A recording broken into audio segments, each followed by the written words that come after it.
My battery is low and it's getting dark. These were the last words of Opportunity, a robotic rover whirring silently across the lifeless dust bowl that is the Martian landscape. It was only supposed to last 90 days on Mars, but through a combination of careful operation and straight up luck, the rover had been dutifully collecting soil samples and taking pictures of Mars for the past 15 years. In June 2018, all alone on a planet 400 million kilometers away from home, Opportunity prepared to hibernate and wait out a dust storm so large it would blanket the entire planet for weeks at a time, cutting off sunlight, the rover's only source of power. My battery is low and it's getting dark, the rover reported before powering down. That was the last we heard from Opportunity. After having faithfully served over 50 times its expected lifespan, Opportunity came to rest forever, somewhere on that barren, windswept Martian surface. In the days that followed the announcement, there was an outpouring of love and sympathy and grief for this poor, lonely robot all across social media.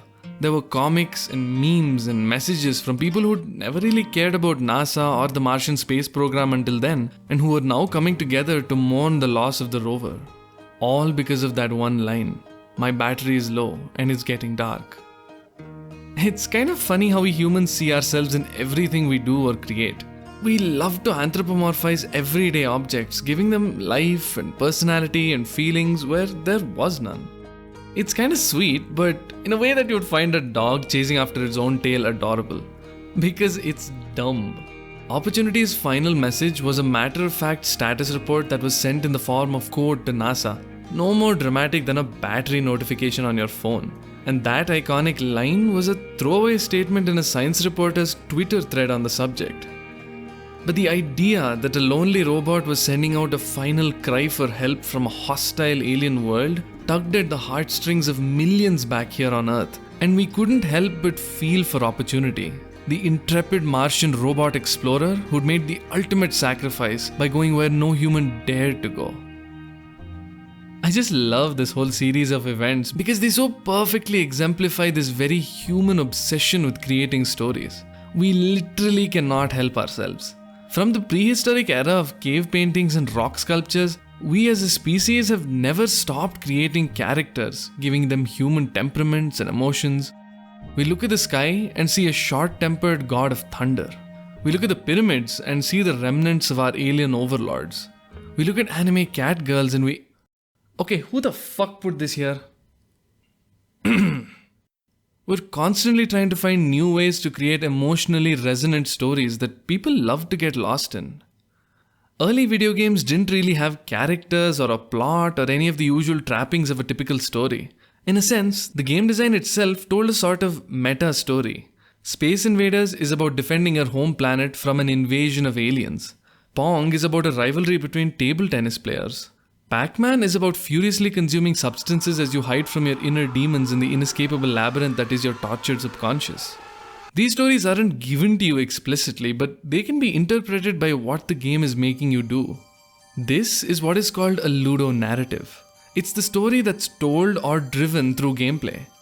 And it's the one thing that makes video games so fucking awesome.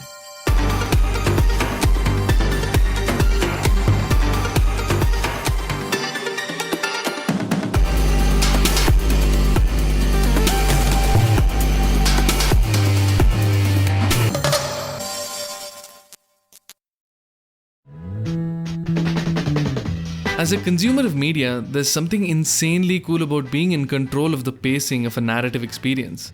When the medium puts you in the driver's seat, it's letting you direct how and where the narrative goes, trusting you to find your way to the heart of the story. But this process is undeniably messy. I like to compare the experience of watching a movie or reading a book to an art gallery. It's a series of carefully curated, neatly arranged works of art. It's easy to walk through, nobody judges you for being a snob, and all you're doing is going along for a ride someone else set up for you. Video game narrative, on the other hand, is like a painting workshop. You're still getting to experience the art, but this time you're involved in making it. Even with someone to guide you, it's going to be unfocused, at times confusing, and the end product certainly isn't going to be as polished as the ones in the gallery. But that isn't the point, right? The fact that you had a hand in making that thing is why you like it so much. Creating your own experience with the tools provided is part of the appeal. Now, obviously, these are two very different experiences and one could never replace the other. Passive media should and always will coexist alongside interactive entertainment.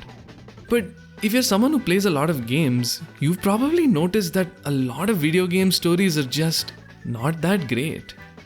They're often poorly structured, badly paced, characters are two-dimensional, and they generally don't feel as narratively cohesive as films and books. And the reason for that lies in how video games are made. Traditionally, narrative has tended to be a low-priority part of game development. Writers are often brought pretty late into the game's production, and their job isn't just to create the game story, but also retrofit the story into an already existing, partially designed game. Compare that to screenwriting, where the writer usually has a finished script before the film even begins production. Games simply don't work that way. Video games are software first and foremost, and the story is like a glue holding those disparate gameplay mechanics together. The simpler the game, the less necessary the narrative becomes.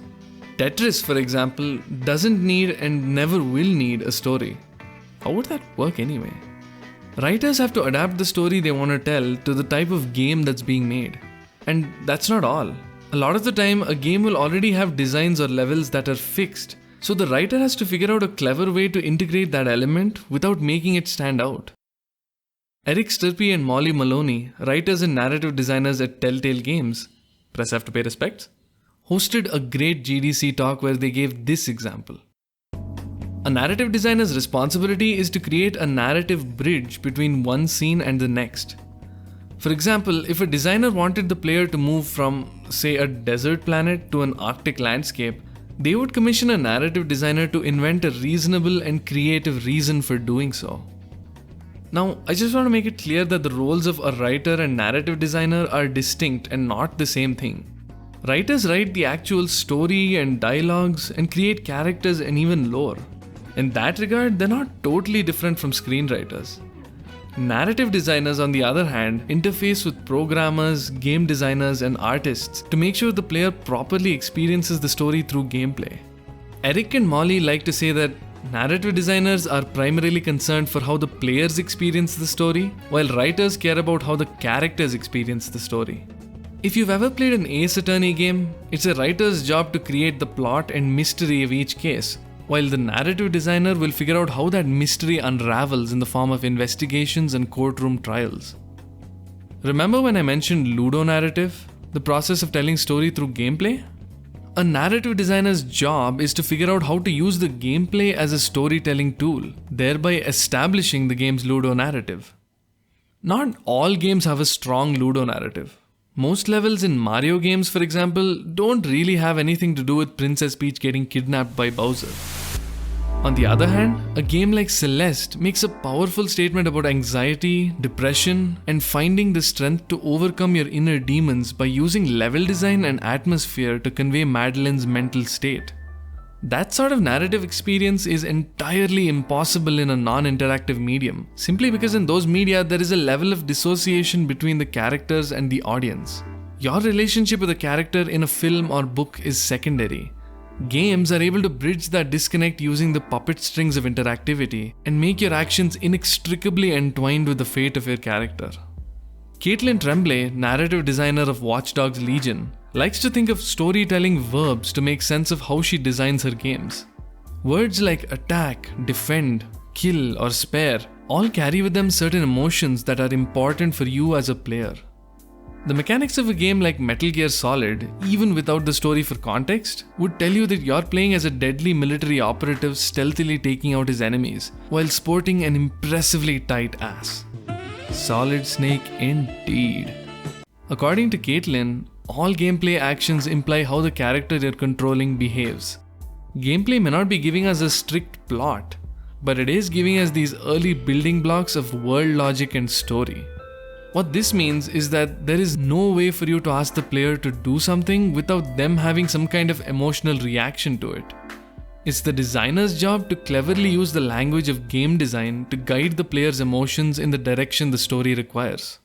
But why is it so important to merge game design with narrative? Why can't games simply tell a story through text boxes and cutscenes and then let the gameplay do its own thing?